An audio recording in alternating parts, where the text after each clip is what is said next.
Good afternoon student. क्या हाल है बेटे? बढ़िया,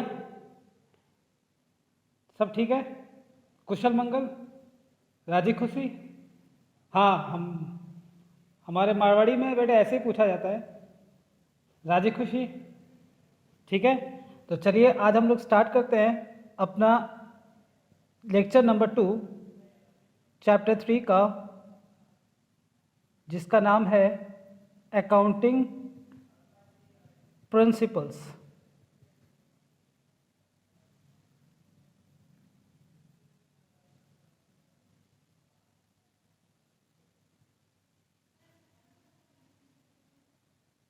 ठीक है, अकाउंटिंग प्रिंसिपल्स में हम लोगों ने अभी तक पढ़ा था, अकाउंटिंग कॉन्सेप्ट पढ़ लिया। ठीक है, आज हम लोग का जो टॉपिक होगा वो होगा अकाउंटिंग कन्वेंशंस।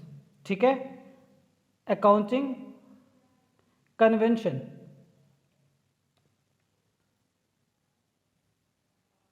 ठीक है, अकाउंटिंग कन्वेंशन, कन्वेंशंस का मतलब मैंने आपको बताया था, कन्वेंशन का मतलब होता है बेटे प्रथा। ठीक है ना, हमारे यहाँ जो प्रथा है, जो प्रैक्टिसेस कर रहे हैं कई सालों से, उसे हम कहते हैं अकाउंटिंग कन्वेंशंस। ठीक है, क्लियर है? ओके, तो व्हाट इज अकाउंटिंग कन्वेंशंस? तो लिखे, this are the outcomes of accounting practices. ठीक है, कई सदियों से हमारा अकाउंटिंग प्रैक्टिसेस रहा है, जिसके चलते हमें जो आउटकम्स आया है वो दिखने को मिला। उस बेसिस पे हम लोगों ने क्या किया, कुछ प्रिंसिपल्स बनाए। ठीक है, ओके। प्रथा का मतलब होता है, जैसे मान लो हमारे रिवाज है ना। ठीक है, जैसे होली में क्या करते हैं हम लोग, रंग खेलते हैं। ठीक है, क्यों खेलते हैं रंग? प्रथा है, चली आ रही है।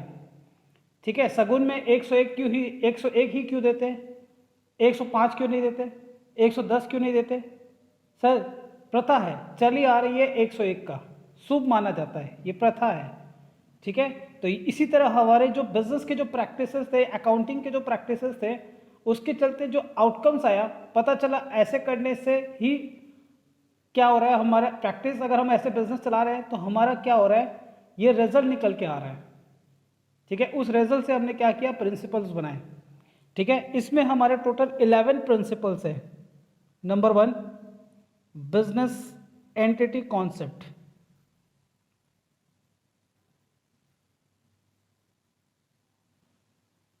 ठीक है, number 2, money measurement concept.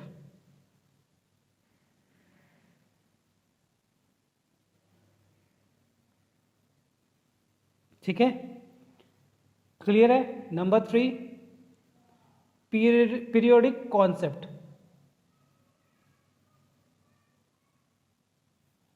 Number 4, historical cost concept. Number 5, full disclosure. Number 6, मैटरलिटी। ठीक है, नंबर 6 क्या है हमारा, मैटरलिटी। नंबर 7, ठीक है, ऑड इधर आ रहा है, इवन इधर आ रहा है मैथ्स आपको सिखाया जा रहा है, साथ के साथ आप मैथ्स का भी प्रैक्टिस कर लो। ठीक है, नंबर 7 क्या है, मैचिंग कॉन्सेप्ट।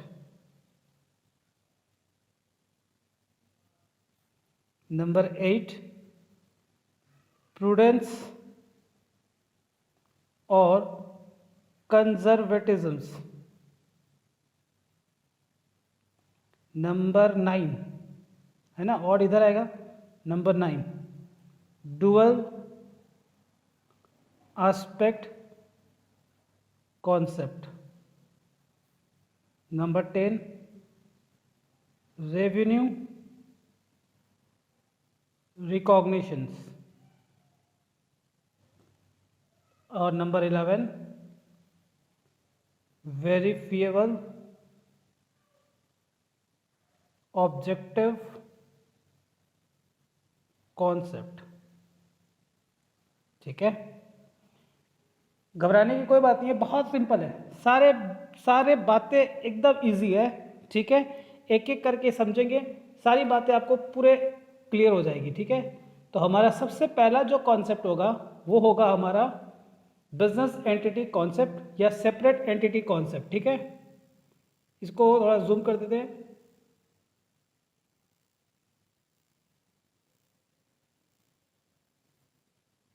ठीक है, देखो सबसे पहला जो होगा वो है हमारा नंबर 1 बिजनेस एंटिटी कॉन्सेप्ट, या फिर इसी को हम लोग कहते हैं सेपरेट एंटिटी कॉन्सेप्ट। ठीक है,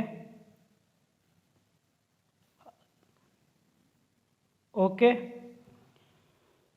देखो पहले क्या, कई बार मैं क्या करूँगा, पहले प्रिंसिपल्स लिखाऊंगा फिर उसको समझाऊंगा, और कई बार होगा ऐसा कि मैं पहले समझाऊंगा फिर मैं उस प्रिंसिपल को लिखाऊंगा। ठीक है, जैसे यहाँ पे मैं पहले आपको क्या करूँगा, मैं आपको समझा रहा हूँ बेटे। ठीक है ना, दिमाग के पूरे नसों को खोल लो और बात अंदर तक जानी चाहिए। ठीक है, अगर आप बात को ध्यान से सुनोगे, कंसेप्चुअली समझोगे, गारंटी देता हूँ आप कभी दिक्कत नहीं आएगी आपको। ठीक है ना, ये वादा है मेरा आपसे। ठीक है, पूरा क्रिस्टल क्लियर कॉन्सेप्ट आपके अंदर डाल दूंगा आज। ठीक है, देखो ध्यान से सुनना। सर ये क्या कहता है ये कॉन्सेप्ट? ये कॉन्सेप्ट ये कहता है कि ये हमारा बिजनेस है मान लो। ठीक है, मैंने ये चीज़ पहले भी आपको समझा रखा था। ठीक है, ये बिजनेस का ओनर है। ठीक है, अब आपको पता है कि सर बिजनेस को चालू करने के लिए पैसे की ज़रूरत होती है। ठीक है, फंडिंग की ज़रूरत है, और फंडिंग कौन करता है सर? जो पैसा लगाता है, पहले स्टार्ट करता है बिजनेस, उसको हम लोग क्या कहते हैं? ओनर। क्या कहते हैं? ओनर। अब ये क्या कहता है कि भैया देखो, आप लोग सोचते हो कि बिजनेस और बिजनेस का ओनर एक है। ठीक है, लेकिन हमारा अकाउंटिंग कहता है कि नहीं, आप ऐसे समझो कि बिजनेस एक अलग एंटिटी है और ओनर एक अलग एंटिटी है। दोनों के बीच में क्या है? एक दीवार है, अंबुजा सीमेंट की दीवार। ठीक है, ओके। ये कहता है कि भैया, बिजनेस कहता है कि हम तुम्हें एक अलग पर्सन की तरह ट्रीट करेंगे। ठीक है, हम रिकॉर्डिंग जो करते हैं बुक्स में, वो किसके पॉइंट ऑफ व्यू से करते हैं? सर बिजनेस के पॉइंट ऑफ व्यू से हम क्या करते हैं? सारे ट्रांजैक्शंस की हम रिकॉर्डिंग करते हैं। अब बिजनेस क्या करेगा? अब इस व्यक्ति का जो ओनर है उसका क्या करेगा? हिसाब रखेगा। ठीक है, अब ओनर जो होता है वो बिजनेस में जब पैसा लगाता है तो उसे हम क्या बोलते हैं? कैपिटल। ठीक है, क्या कहते हैं उसे? कैपिटल। मान लो उसने कैपिटल लगाया 8 लाख रुपीस।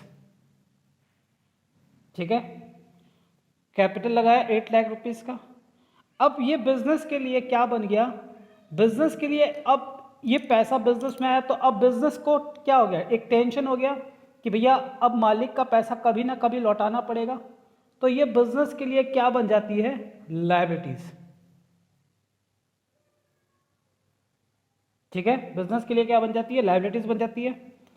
अब क्या होता है, कई बार क्या होता है, ओनर जो होता है वो बिजनेस से ड्रॉ करता है कैश या गुड्स अपने पर्सनल यूज के लिए। किसके लिए? अपने पर्सनल यूज के लिए। ठीक है, तो जब ओनर बिजनेस से कैश या गुड्स विड्रॉ करता है अपने पर्सनल यूज के लिए, तो ऐसे को हम लोग कहते हैं ड्राइंग्स। ठीक है, मान लो उसने ड्राइंग्स किया 1 लाख रुपए का। ठीक है, अब देखो ड्राइंग्स असल में कुछ होता नहीं है, जस्ट कैपिटल का ही जस्ट एक रिवर्स है। ठीक है ना, बस उसको नाम से अलग अलग पहचाना जाता है। ठीक है ना, 2 अलग अलग नाम दे दिया गया, बट चेहरा एक ही है। ठीक है, दोनों किससे रिलेटेड है, ओनर से, ठीक है ना, इसीलिए दो अलग अलग बस घटना है तो बोल के अलग अलग उसकी पहचान दी गई है, बट दोनों किससे रिलेटेड है, ओनर से। तो जब ये जो बिजनेस से वो कैपिटल लेकर आया तो फर्म की लायबिलिटी बढ़ी थी। अब ये ड्राइंग जब करेगा तो फर्म की लायबिलिटी क्या हो जाएगी, डिक्रीज हो जाएगी। इसका मतलब जो ओनर का जो कैपिटल है वो क्या हो जाएगा, कम हो जाएगा। इसीलिए ड्राइंग जो होता है वो कैपिटल से क्या कर देते हैं हम लोग, माइनस। ठीक है, तो इसको हम लोग कैसे दिखाएंगे कि जो कैपिटल लगाया था उसने वो कितने का लगाया था, सर 8 लाख रुपए का कैपिटल लगाया था। ठीक है, और उसने ड्राइंग्स कर लिया 1 लाख रुपए का। ठीक है, तो अब कितना हो गया, ये माइनस में रख देते हैं, तो हमारा बच गया कितना, 7 लाख। ठीक है, और जो बिजनेस से जो प्रॉफिट आता है वो प्रॉफिट भी किसका होता है, ओनर्स का। ठीक है ना, ओनर या बोल दो या ओनर्स बोल दो, है ना। तो ओनर का प्रॉफिट होता है तो हम उस प्रॉफिट को क्या करते हैं, जाके कैपिटल में ऐड कर देते हैं। ठीक है, मान लो 2 लाख का प्रॉफिट था, तो अब ओनर का नेट कैपिटल कितना हो गया, 9 लाख रुपीस। ठीक है, तो इस तरह से क्या करते हैं, हम हिसाब रखते हैं ओनर का। ये क्यों रखते हैं, because of business entity concept या सेपरेट एंटिटी कॉन्सेप्ट के चलते। ठीक है, क्लियर है। अब यही सारी बातें आपको क्या है, लैंग्वेज में दी हुई है। ठीक है ना, अब उस लैंग्वेज को अगर आप पढ़ते तो आपको हो सकता है शायद दिक्कत होती, बट अब आप पढ़ोगे तो आपको कोई दिक्कत नहीं होगी। ठीक है ना, तो देखो साथ साथ लिखते चलना, जैसे जैसे लिखोगे आपको सारी बातें समझ में आने लग जाएगी कि सर क्या कह रहे हैं। ठीक है, चलो लिखो साथ साथ। According to the business entity concept, business is treated as a unit separate and distinct from its owner। ठीक है, एक है तो एक, और एक से ज़्यादा ओनर हो गए तो ओनर्स। ठीक है, फुल स्टॉप। बिजनेस ट्रांजैक्शंस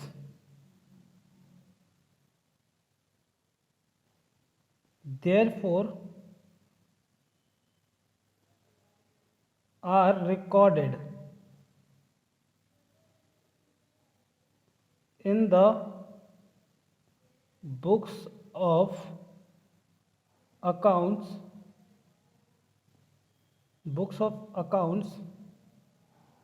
ठीक है, from the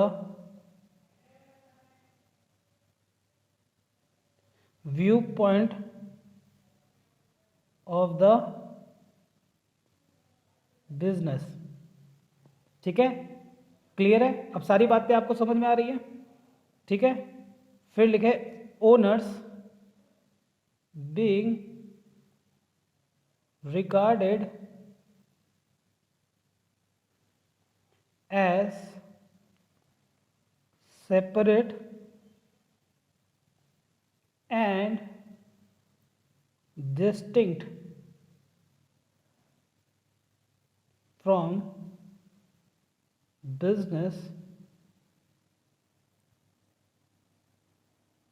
they are treated as creditors। Creditors means liabilities of the business to the extent of their capital invested, ठीक है, by them in the business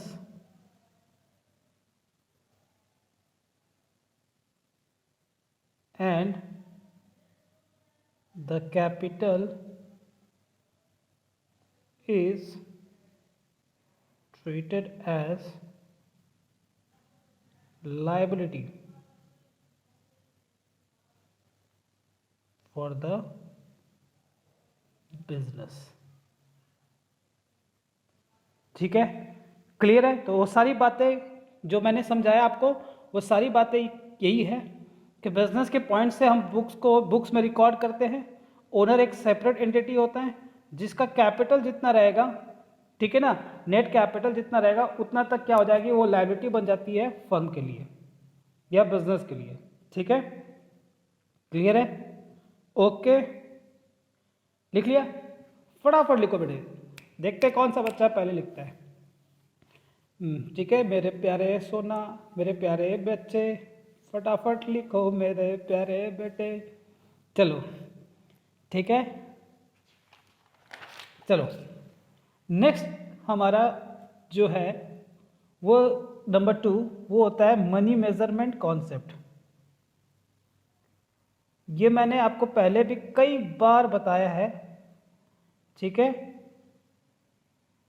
है ना, कई बार बता दिया कि हमारा जो बिजनेस होता है, हम बिजनेस में उसी ट्रांजैक्शंस की रिकॉर्डिंग करेंगे, ठीक है, जिसको हम मेजर्स कर सकते हैं इन टर्म्स ऑफ मनी। ठीक है, फॉर एग्जांपल देता हूं मैं, आगे मैं समझा देता हूं।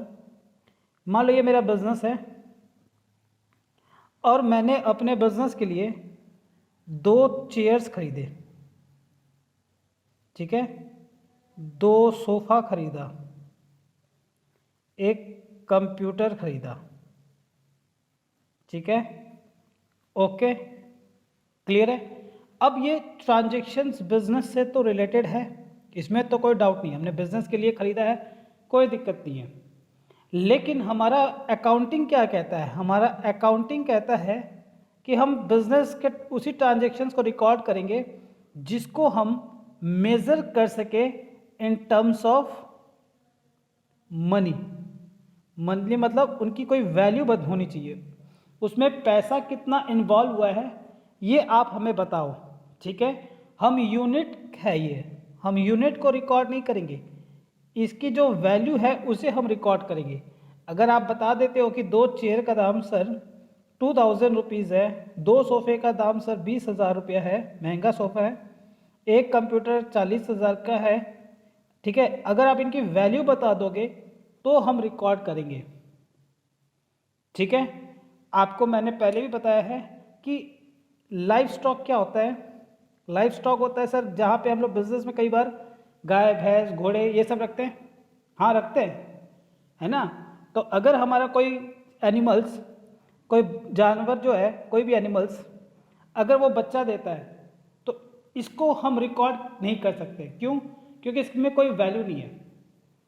ठीक है, लेकिन हमने जब हॉर्स परचेस किया था उसकी कोई वैल्यू इन्वॉल्व थी, हम उसे रिकॉर्ड करेंगे। ठीक है, तो अल्टीमेटली हमारा कहने का मतलब यही है कि जिसमें हमारा मॉनिटरी कंसिडरेशन होगा, हर, ठीक है, जिसमें हमारा मॉनिटरी कंसिडरेशन होगा उसी को हम क्या करते हैं, बिजनेस में रिकॉर्ड करते हैं। सिंपल सी बात है, बस क्लियर है? ओके, चलिए लिखना चालू करें। छोटा सा प्रिंसिपल है बस, और कुछ नहीं है। लिखो, according to this concept only those transactions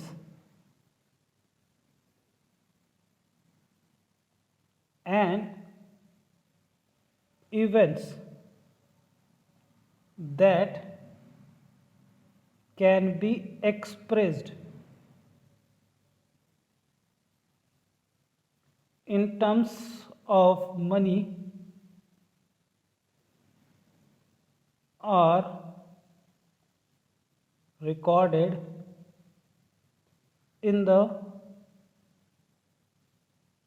books of accounts of the business। Clear है? है ना, सिंपल से है। ओके,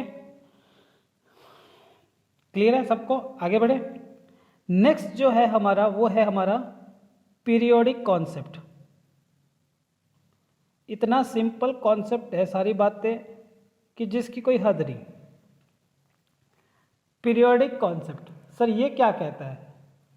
ये वही बात कहता है जो आपको पहले से पता है, ठीक है, सारी बातें आपको पहले से पता है, ठीक है। बस ये आपको क्या कर रहा है, अब आपको परिचय कर रहा है एक 1 बाय 1। मैंने आपको कहा था ना कि धीरे धीरे आप सब कुछ सीखोगे, ठीक है। आज की कुछ बातें ऐसी होगी जो आगे आगे आगे जैसे जैसे बढ़ोगे वैसे वैसे आपको और कॉन्सेप्ट क्लियर होता जाएगा, ठीक है। एकदम घबराना नहीं है, ठीक है। देखो पीरियोडिक कॉन्सेप्ट क्या है, बहुत लॉजिकली एग्जांपल दूंगा, देखना बहुत बढ़िया एग्जांपल दूंगा और आपको भी लगेगा वाह सर क्या एग्जांपल है। सबसे पहले मेरे को जवाब दो कि सर हम बिजनेस क्यों करते हैं? सर ये भी कोई पूछने की बात है? हम बिजनेस करते हैं सर प्रॉफिट कमाने के लिए, ठीक है। बट कई बार हमारे बिजनेस से लॉस भी हो जाता है, तो हम प्रॉफिट या कमाना, मेरा प्रॉफिट कमाना मेरा ऑब्जेक्टिव है, बट कई बार लॉस भी हो जाता है, तो हमको पता लगाना होता है बिजनेस से कि हमारा बिजनेस से प्रॉफिट हुआ या हमारे बिजनेस को लॉस हुआ। अब हमें एक पता लगाना होगा, ठीक है ना। हम अपना परफॉर्मेंस पता लगाएंगे, ठीक है, कि भैया हमारा परफॉर्मेंस कैसा रहा, ठीक है ना। तो अब हम क्वेश्चन ये उठता है कि हमारा जो बिजनेस है उसका प्रॉफिट और लॉस हम कब पता लगाएं, ठीक है। अब हमारा गोइंग कंसर्न क्या कहता है कि सर गोइंग कंसर्न हमारा ये कहता है, लास्ट क्लास में हमने पढ़ाया था कि गोइंग कंसर्न ये कहता है कि आप ये मान के चलो कि आपका ये सोच के बिजनेस करो कि आपका बिजनेस जो है चलता जाएगा चलता जाएगा चलता जाएगा असीमित काल तक, ठीक है। अब आपके पास फिर से क्वेश्चन उठ गया कि सर अगर हमारा बिजनेस ऐसा चलता जाएगा चलता रहेगा तो हम प्रॉफिट और लॉस का हम पता कब करेंगे? जब 10 साल बाद, 15 साल बाद, या जब बिजनेस हमारा बंद करना होगा, ठीक है ना, हमें तब, ठीक है, या 2 साल बाद, कब, ठीक है। प्रॉफिट लॉस का भी एक पीरियड होना चाहिए कि कब तक का हम प्रॉफिट लॉस कैलकुलेट करेंगे, डेटा हम कहाँ से कहाँ तक लेंगे, ठीक है। तो हमारा ये जो बात है, ये जो कन्फ्यूज़न है, ठीक है, कि हम प्रॉफिट और लॉस कब से लेकर कब कितने पीरियड तक का हम कैलकुलेट करेंगे, ये जो कन्फ्यूज़न है, ये कन्फ्यूज़न हमारा कौन दूर करेगा? पीरियोडिक कॉन्सेप्ट, ठीक है। ये पीरियोडिक कॉन्सेप्ट क्या कहता है कि देखो आप क्या करो, आप अपने पूरे समय को, बिजनेस का जितना भी पीरियड है उसको क्या करो, 12 मंथ्स में डिवाइड कर दो, ठीक है, ठीक है। 12 महीना, फिर 12 महीने, फिर 12 महीने, फिर 12 महीने, ऐसे करके आप क्या करो 12 मंथ्स का पीरियड बना लो। फिर एक 12 मंथ्स का पीरियड बनाओ, फिर एक 12 मंथ्स का एक पीरियड बनाओ, फिर एक 12 मंथ्स का पीरियड बनाओ, फिर एक 12 मंथ्स का पीरियड बनाओ, और आप क्या करो हर 12 महीने का आप प्रॉफिट और लॉस पता लगाओ, ठीक है। ओके, क्लियर है। अब मैं आपको एग्जांपल देता हूं, देखो जिस तरह एकदम देसी एग्जांपल, अभी आपको सारी बात समझ में आ जाएगी। देखो बेटे, आप स्कूल में पढ़ते हो, सर आपने क्लास फर्स्ट में आपका जो परफॉर्मेंस रहा, उसका परफॉर्मेंस का अप्रेजल कैसे पता चलता है? सर हमारे लास्ट में फाइनल एग्ज़ाम होते हैं 12 महीने के बाद, है ना। उस फाइनल एग्ज़ाम के बाद हमारे को क्या होता है, पता चलता है हमारा परफॉर्मेंस कैसा है। हर 12 मंथ के बाद हमारा क्या होता है, फाइनल एग्ज़ाम होता है सर, ठीक है, क्लियर है ना। हर 12 मंथ्स के बाद आपका एग्ज़ाम होता है फाइनल, उससे आपका परफॉर्मेंस पता चलता है। तो सर यहाँ पे हमारे ठीक उसी तरह हम क्या करेंगे, हर 12 मंथ्स के अंदर में जितने भी हमारे घटना घटी हुई है, उन सभी ट्रांजैक्शंस का हम रिकॉर्डिंग करेंगे और उसको रिकॉर्ड करके हम उसे पता लगाएंगे कि भैया हमारा प्रॉफिट हुआ है या लॉस, ठीक है। अब फिर से ये क्वेश्चन हो गया कि सर हम 12 मंथ्स कब से कब तक कर लें, ठीक है। तो आपके अकाउंटिंग में, ठीक है ना, 12 मंथ्स को 2 पार्ट में डिवाइड किया गया है, ठीक है ना। एक को हम लोग कहते हैं कैलेंडर ईयर, ठीक है, एक को हम लोग कहते हैं कैलेंडर ईयर और एक को बोलते हैं हम लोग फाइनेंशियल ईयर, ठीक है, क्लियर है, ओके। आगे बढ़े तो सर अब क्वेश्चन उठता है सर कैलेंडर ईयर किसे कहेंगे, तो जो 1 जनवरी से चालू होता है और एंड कब होगा 31 दिसंबर को। अब फाइनेंशियल ईयर स्टार्ट होता है 1 अप्रैल को और एंड होगा 31 मार्च, ठीक है। इस दौरान आपके जो भी आपका जो घटना हुआ है, ट्रांजैक्शन और इवेंट्स हुए हैं, उन सबको रिकॉर्ड करो और उनसे आप क्या करो, प्रॉफिट एंड लॉस पता लगाओ, ठीक है, क्लियर है, डन हो गया, क्लियर है सबको, कोई डाउट है ना। चलिए अब इसके बारे में लिखे, साथ साथ लिखो, as the business is intended to continue indefinitely for a foreseeable future, the financial statements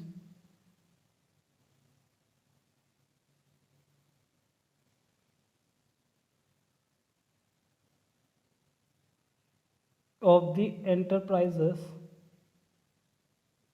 should be prepared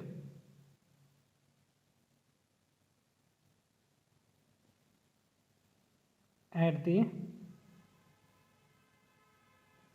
end of its life, but the ascertainments of profits after a very long period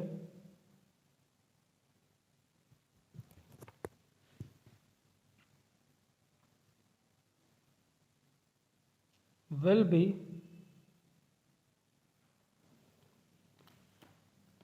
ठीक है, will be of little use to the proprietors, managers, ठीक है ना, users है आपके ये सब, investors and others, ठीक है। एक लंबे समय के बाद अगर आप निकालते हो तो फिर ये बहुत कम मायने रखता है, ठीक है ना, मीनिंगलेस लगता है, आपको भी लगता है एक लंबे समय के बाद अगर हम लगाएं पता, तब तक आपको वेट करना पड़ेगा, कोई शायद पैसा लगाए भी ना लगाए, है ना, जज करना भी बहुत दिक्कत हो जाती है।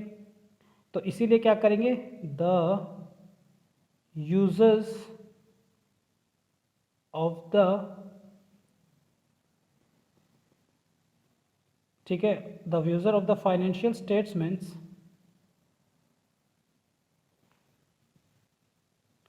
Need to no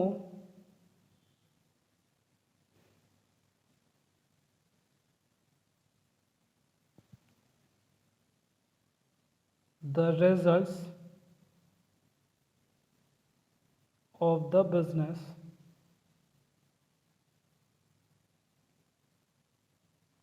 as frequent intervals so that decisions can be taken at the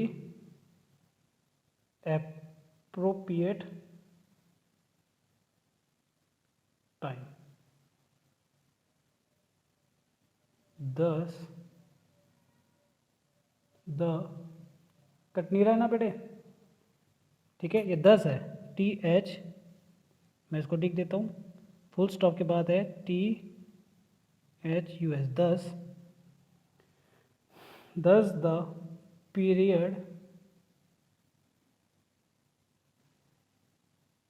ठीक है, 10 the period is 12 months. This is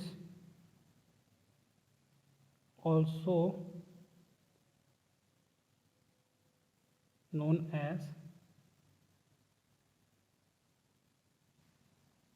accounting period. Okay, clear है सबको?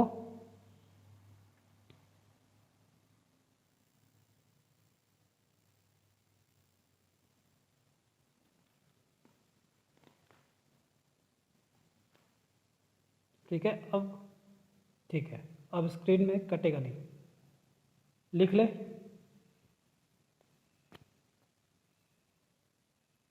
हो गया, चलो